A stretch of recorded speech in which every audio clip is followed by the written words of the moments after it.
Irei começar falando nesse vídeo como os missionários invadiam os territórios das bruxas. Não era só a gente que invadia as igrejas. Os missionários entravam nas vilas das bruxas para pregar. As almas aceitavam a Jesus como Salvador e não procuravam mais as bruxas, e deixaram de consultar a gente para ir às igrejas. Os novos convertidos não acreditavam mais nas bruxas, e perdemos muitos clientes que pagavam caro pelos nossos serviços.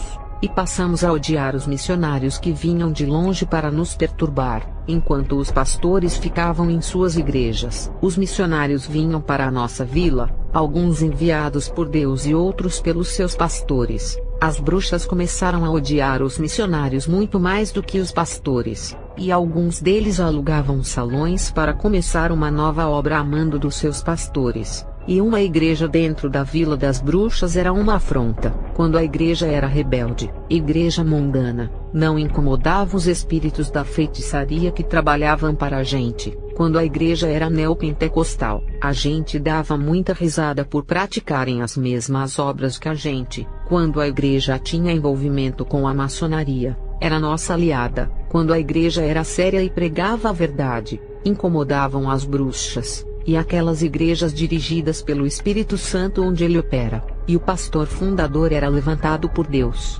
Essas igrejas que antes de serem fundadas já estavam nos planos de Deus, sendo projetadas para dar o seu início. Essas igrejas, quando eram abertas nas vilas das bruxas, enfraqueciam os nossos poderes. A unção dessas igrejas entrava na casa de bruxaria ou templo, atrapalhando o nosso trabalho.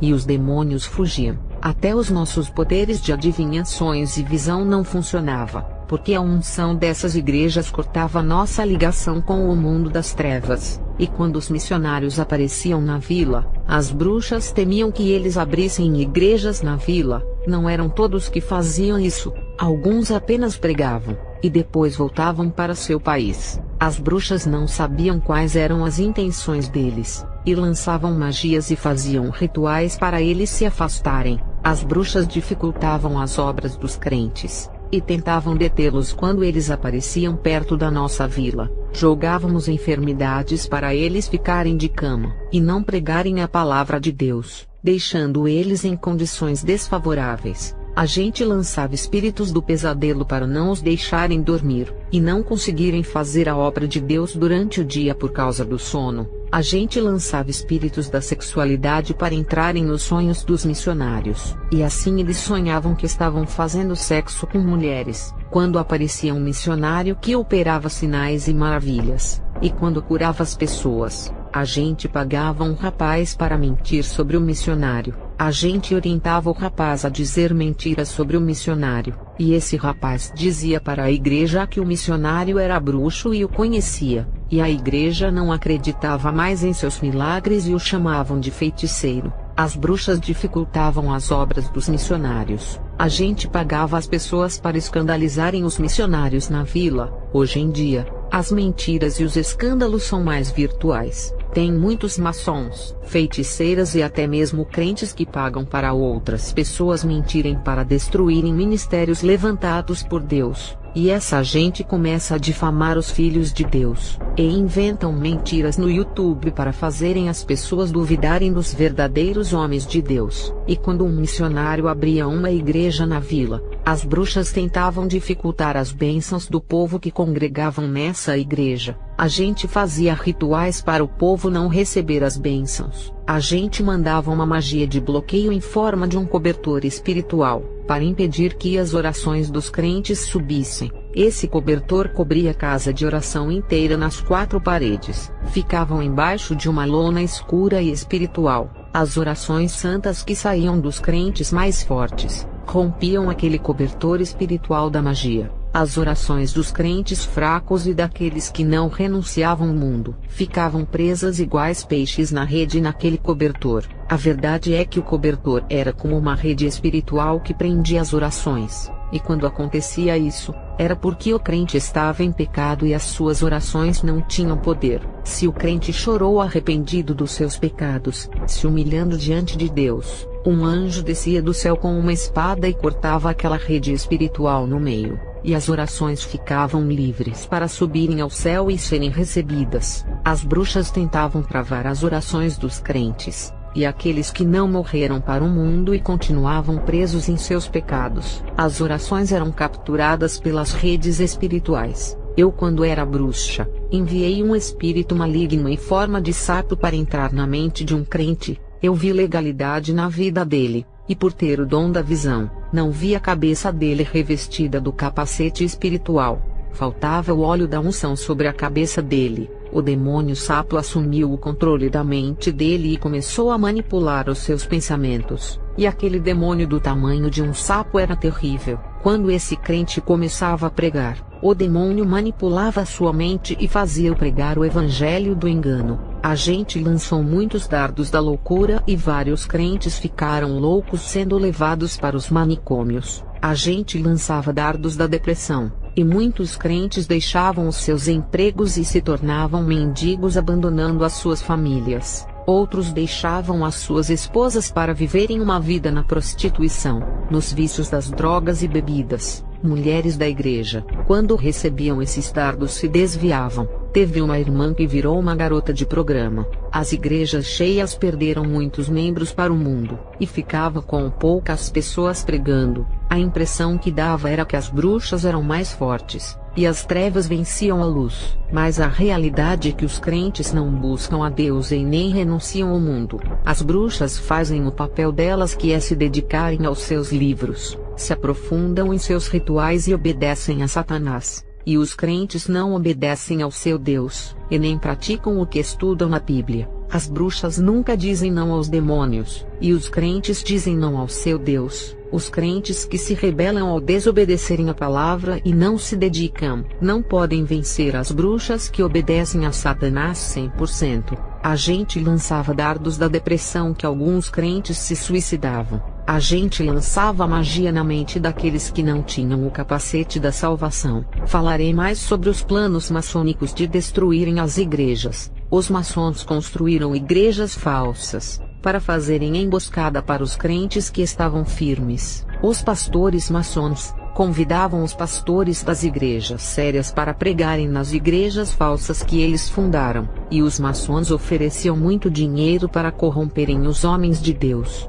O objetivo era enfraquecer eles, e dificultar a obra de Deus, que dava muitos frutos. E quando não conseguiam derrotar uma igreja ungida, a jogada maçônica era corromper o ministério primeiro, e Deus, se afastando da igreja corrupta, ela mesmo se derrota. E as bruxas, na parceria com a maçonaria, as bruxas novas que não tinham experiências, a gente dava cobertura espiritual para elas se infiltrarem nas igrejas. Essas bruxas que não tinham poderes, tomavam um banho de ervas que eram preparadas em nossos rituais. Essa batalha minha contra as igrejas começou na década de 80, 90 e no começo de 2000, mas essa batalha é antiga. A mestra das bruxas batalhava desde a década de 60, e na metade da década de 90 as igrejas já estavam dando legalidade. As igrejas de hoje dão muito mais legalidade, e a bruxa mais fraca consegue derrotar qualquer crente dessa geração do ano de 2021.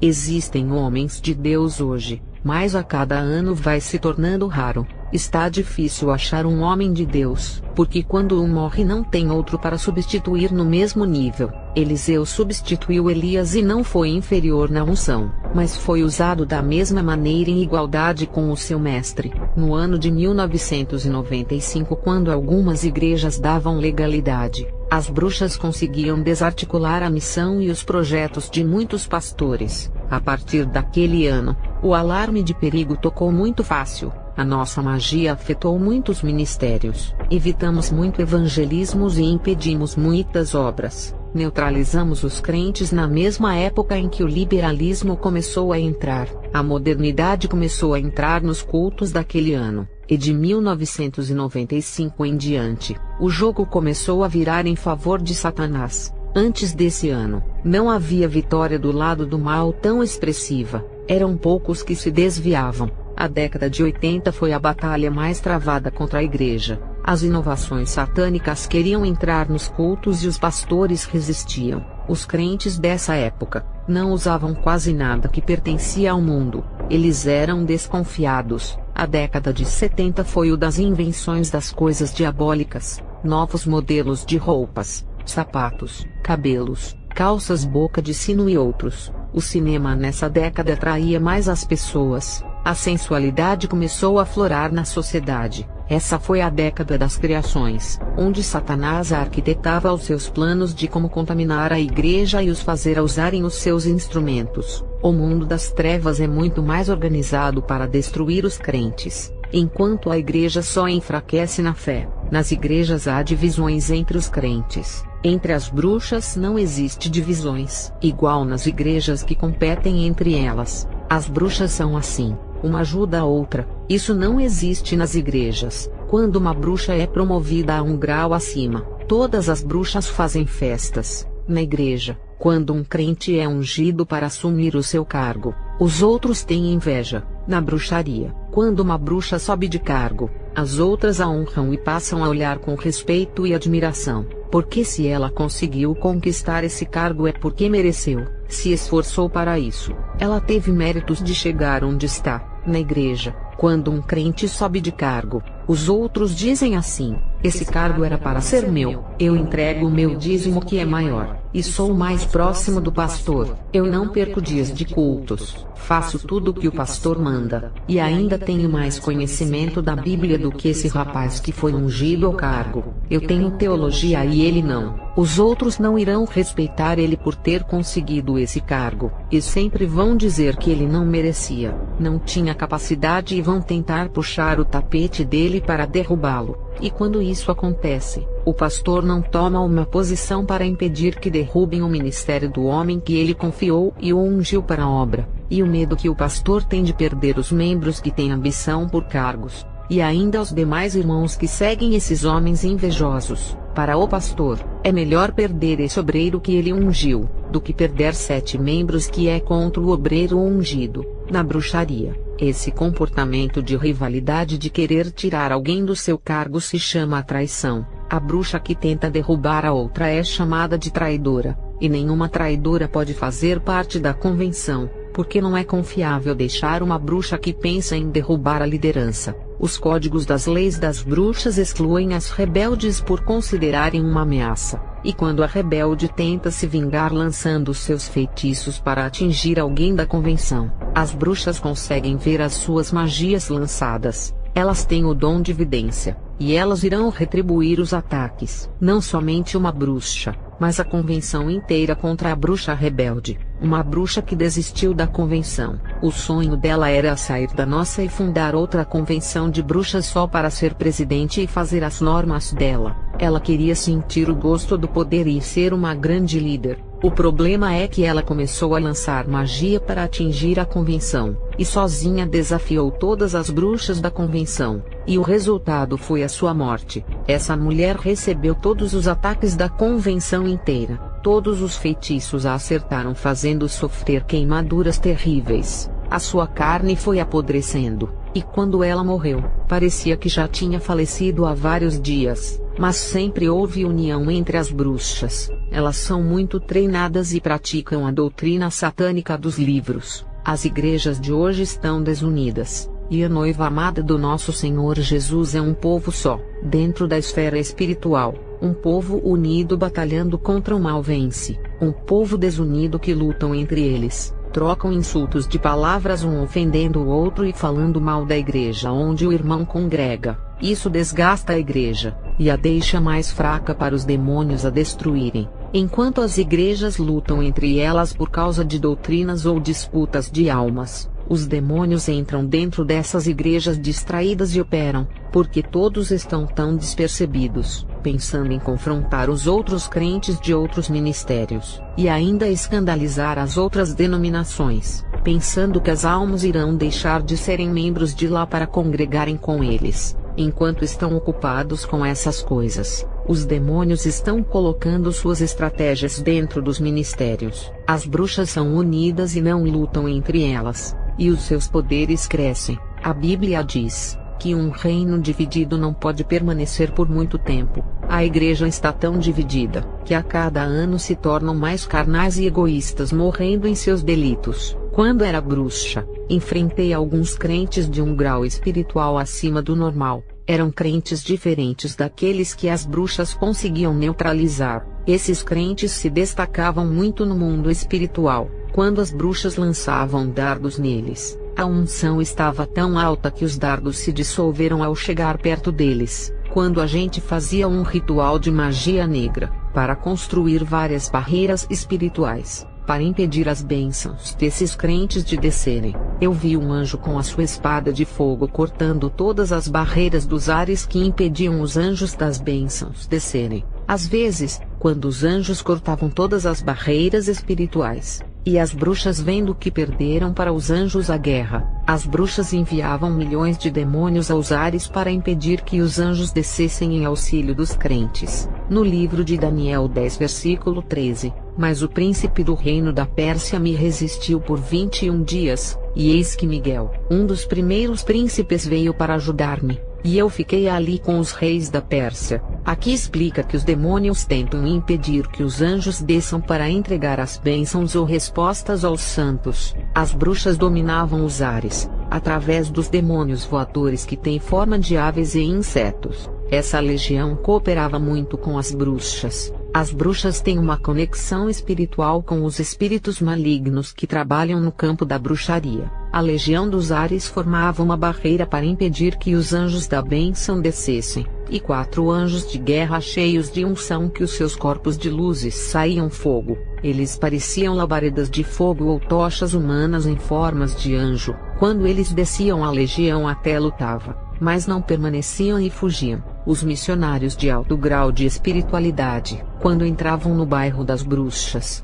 a gente via como luzes entrando no bairro, e quando a gente tentava atingir eles, um lençol espiritual os cobria. A gente tinha dificuldades de atingir eles por causa dessa cobertura. Até o local em que eles se hospedavam não conseguíamos identificar. As casas e nem as ruas não conseguíamos ver. Quando a gente não conseguia derrotar esses crentes e não conseguíamos impedir a missão, a gente desistia e deixava-os quietos. A gente tinha conhecimento da força desses guerreiros no mundo espiritual. A gente via o potencial deles e desistia de confrontá-los, porque sabíamos das consequências que viriam em nossas vidas. Quem brinca com fogo pode se queimar. Nas vilas das bruxas, a gente monitorava os crentes que entravam e os adeptos de outras religiões. Não eram só os crentes que eram inimigos das bruxas, mas qualquer legião que entrasse em suas vilas. Cada legião tem o seu rebanho que não quer perder. As bruxas tinham pessoas que precisavam dos seus feitiços. O rebanho era também a clientela das bruxas. Qualquer religião que entrasse na vila e roubasse a clientela,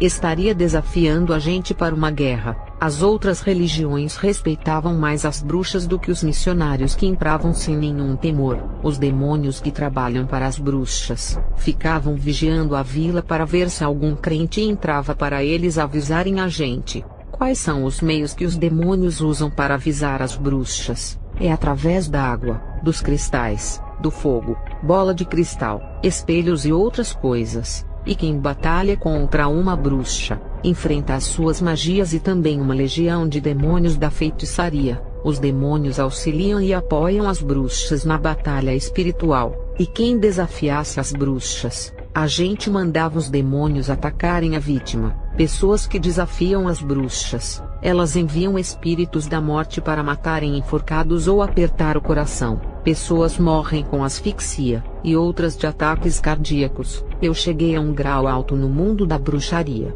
que enganava alguns missionários. Quando eles chegavam à nossa vila, eu manipulava as suas visões, lançava um dardo na mente deles para terem as visões que eu queria, e eles pensavam que as visões eram de Deus. Até um demônio transfigurado de anjo enviei a um missionário, e esse demônio passava mensagem para eles falarem, e ainda dizia para pregar em outro lugar, e nesse lugar onde o demônio queria enviar, não tinha almas para ele ganhar. O que esperava por esses missionários naquele lugar era uma armadilha de morte arquitetada pelos demônios. Eu manipulava as revelações, mandava espíritos do engano revelarem e trazerem profecias aos crentes. Eles acreditavam que era o Espírito Santo. Eu fui graduada por Satanás para realizar sinais de maravilhas. Satanás mandou uma das maiores bruxas da convenção, para me ungir com óleo de ervas misturado com outras essências de plantas. E quando recebi essa primeira unção, senti uma presença maligna, e a minha alma ficou tão mal que dei uma gargalhada. A primeira unção que recebi foi essa, a unção que me deixou maligna com a natureza diabólica. Tornei-me semelhante a Satanás, e a imagem do meu rosto foi ficando sombria. A segunda unção que recebi, foi de um demônio que veio até a mim, e ele derramou uma água fedida e suja em minha cabeça que não sei a procedência daquilo e nem as misturas. Quando esse demônio derramou aquela água em meu corpo, eu senti um gelo em minha alma e fiquei com o corpo gelado parecendo uma defunta. O demônio que me ungiu, trabalha no campo da bruxaria. Eu comecei a ter habilidades na magia, e aquele gelo que senti na hora de ser ungida me fez ser uma mulher fria, sem compaixão, sem misericórdia e sem amor. O terceiro demônio que me ungiu no meu quarto, derramou uma essência escura em minha cabeça, mas era invisível. A segunda unção, era um líquido que eu podia sentir e controlar a matéria, e podia ver e tocar. Já a terceira unção, era um óleo espiritual. Ali significava que eu passaria a ter controle sobre o mundo espiritual, e toda criatura invisível do mundo das trevas. Esse demônio que me ungiu com aquela essência espiritual, não era da bruxaria, veio do inferno enviado pelo próprio Satanás. Os meus dons malignos aumentaram. O quarto demônio que me ungiu, foi um dos chefes da legião dos demônios que trabalham na bruxaria. Ele jogou um fogo em minha cabeça, que o meu corpo pegou fogo da cabeça aos pés, e comecei a falar em línguas estranhas. Essa quarta unção foi a última que recebi. A quinta unção, seria feita pela líder da bruxaria, a que coordenava as bruxas e orientava como deveria ser. Eu não cheguei a receber essa unção que era a quinta. A sexta simbolizava o número da besta, e a última unção e a mais difícil eleva o grau da bruxa. É o próprio Satanás que vem para ungir, por ser a mais importante unção. No mundo da bruxaria, as bruxas respeitam as hierarquias, e obedecem aos espíritos diabólicos. As infantarias demoníacas é uma legião que usam armas espirituais para atingirem as pessoas. Eles usam dardos, flechas, lanças, tridentes e outros tipos de armas invisíveis. Eles ferem as pessoas de mortes, e aqueles que Deus não os permite morrer, eles ferem com as suas armas malignas deixando-os enfermos. E a artilharia do inferno que usam armas espirituais da morte, sempre estão preparados para as batalhas espirituais. E a igreja de hoje não está. E a cavalaria oficial de Satanás que prende as almas em diversas prisões. Eles usam correntes em suas mãos, cadeados, chaves e ferrolhos, e também carregam gaiolas e pequenas celas para aprisionarem as almas ainda vivas na terra. Eles prendem as suas almas espiritualmente.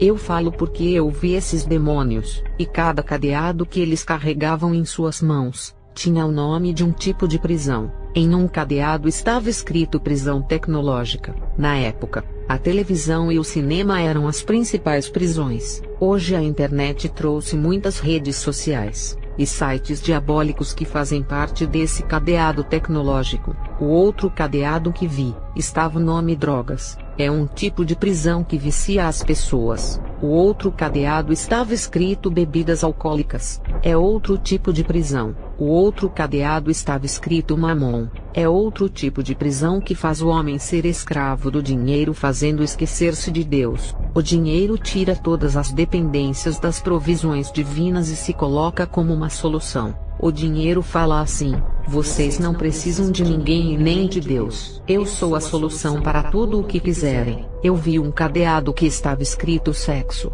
É um tipo de prisão que deixa as pessoas presas na fornicação, adultério, prostituição, orgias, surubas, homossexualismo, necrofilia, zoofilia, mudança sexual como lésbica, transexual e mutilação das áreas íntimas como remoção dos testículos para a mudança de sexo. Existem diversos vícios sexuais que são nojentos e abomináveis a Deus que são prisões. Existem diversos cadeados de prisões que eu não me lembro. Os nomes são difíceis. Essas que falei dão para decorar. O cadeado da tecnologia no meu tempo de bruxa prendia as pessoas em novelas e filmes. Hoje os games e os aplicativos também fazem parte da tecnologia. Esses demônios da batalha espiritual são letais para quem não é salvo. As magias das bruxas também são letais para aqueles que não estão com as suas vidas consertadas. No mundo espiritual, eu via territórios espirituais em formas de quadrados cercados por fios elétricos, que impedia que alguém fugisse desses territórios. Esses demônios prendem as pessoas aprisionadas dentro de tal território espiritual.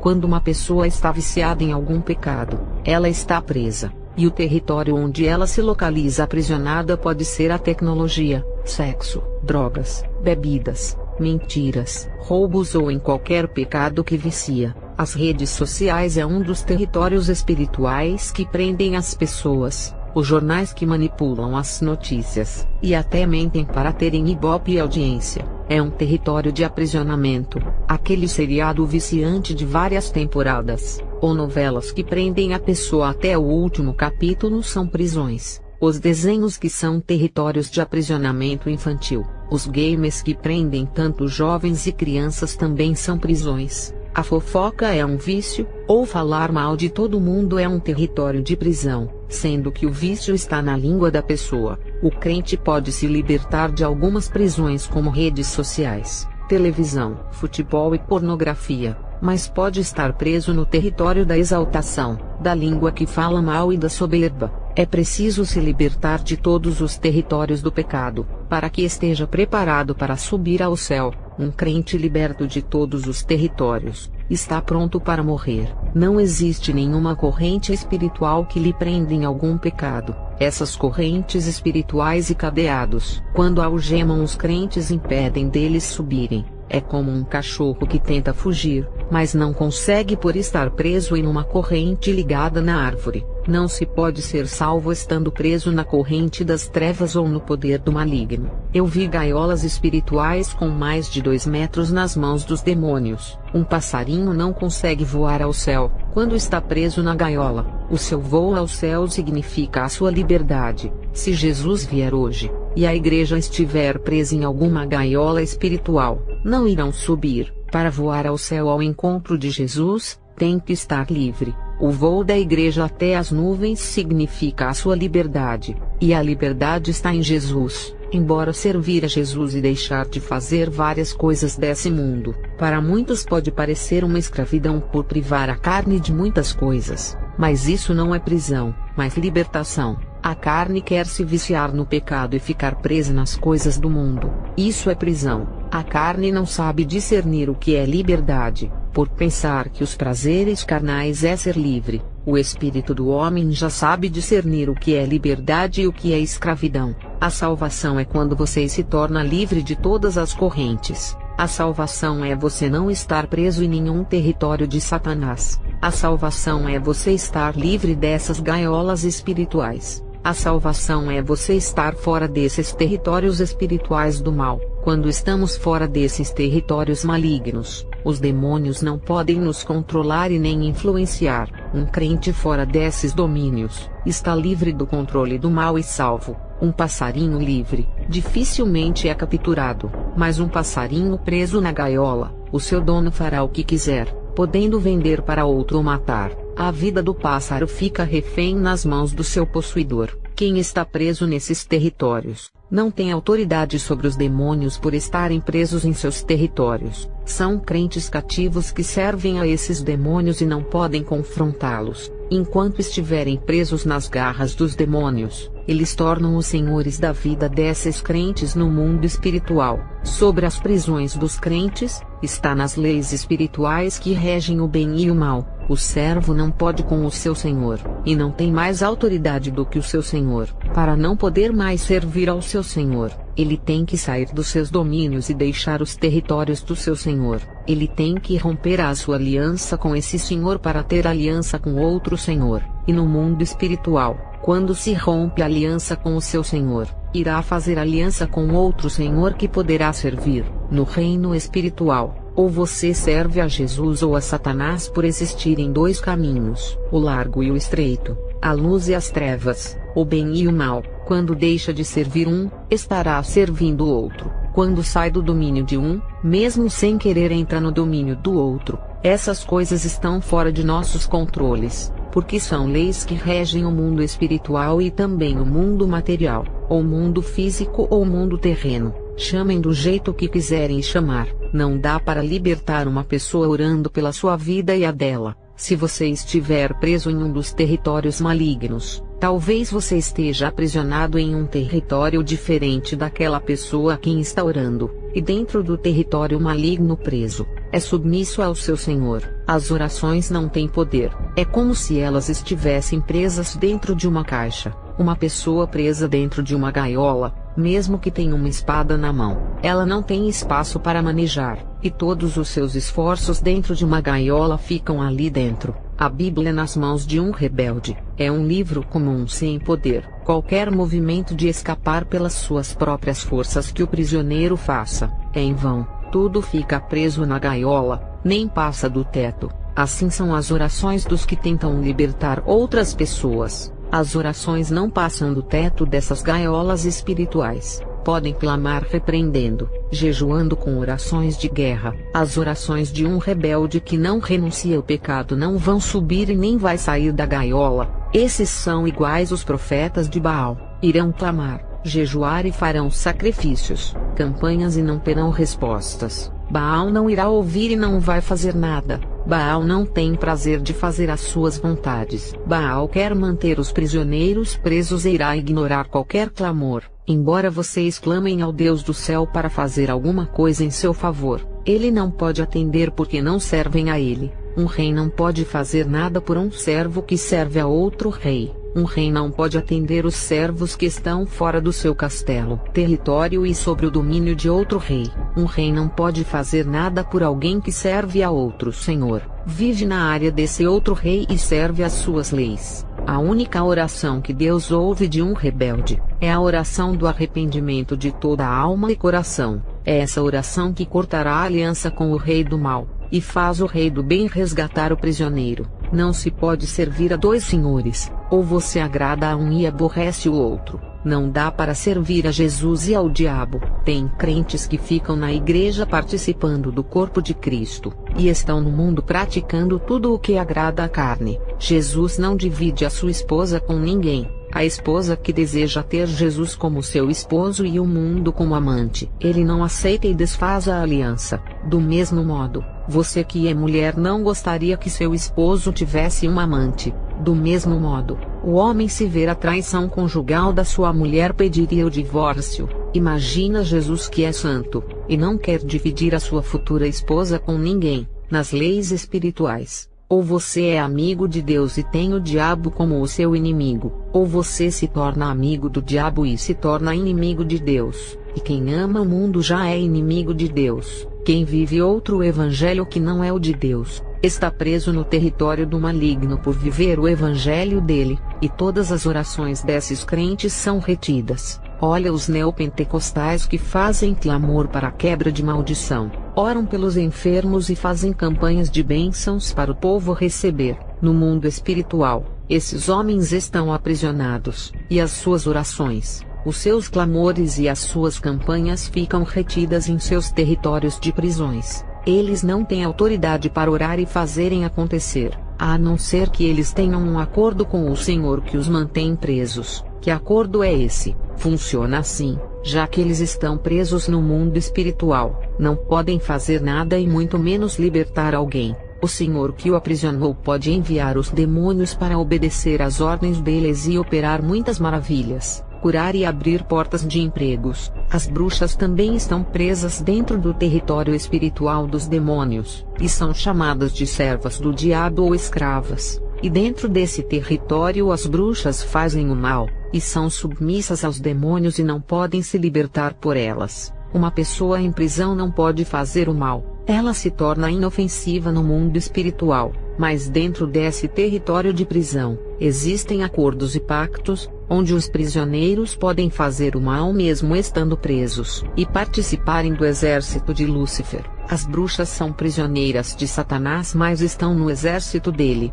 e podem batalhar contra a igreja e ganharem autoridades e dons. Os agentes de libertação de Jesus têm autoridade para entrarem na vida dessas pessoas que estão aprisionadas nesses territórios, assim como levantou Débora, Eude, Sangar e Gideão para livrarem o povo de Israel da opressão dos reis. Para entrar em um desses territórios do maligno, não pode estar preso em nenhum deles, tem que ser enviado por Deus para soltar os prisioneiros. Quando é um ungido de Deus e entra nesses territórios, os demônios não conseguem prender e tentam guerrear pensando em vencer, e quando o homem de Deus entra, ele carrega uma espada espiritual que corta as gaiolas, correntes, ferrolhos e cadeados. Essa espada é a palavra da boca do ungido, que é afiada igual espada de dois gumes. Essa espada só tem efeito na boca dos verdadeiros guerreiros, na boca de quem não tem compromisso com Deus. Essa espada se torna cega e para nada serve. A Bíblia nas mãos de um crente do mundo é apenas um livro qualquer, mas nas mãos de um homem de Deus, é uma arma poderosa e letal que abala as estruturas do inferno. Mas os ungidos, ao entrarem nos territórios para libertarem, têm que vigiar com as tentações para não caírem no pecado e ficarem presos também. Não sirva a dois senhores. Jesus não quer uma esposa para dividir com os prazeres desse mundo. Ele quer uma esposa fiel que não se prostitua com esse mundo. O diabo é o único que aceita uma esposa prostituta. Satanás não se importa em dividir a sua esposa. Ele é traidor e gosta de ser traído. Satanás aceita uma esposa infiel que pode cometer adultério espiritual com outras coisas. Satanás já tem os chifres de corno que não sai da sua cabeça. Eu tenho que escrever a minha experiência por ser grande. Afinal, foram 20 anos recebendo as revelações dos espíritos malignos. Se eu for falar o meu testemunho sem escrever, vou me esquecer de detalhes importantes. Eu finalizo essa parte do vídeo, que terá continuação no volume 4 em outro vídeo.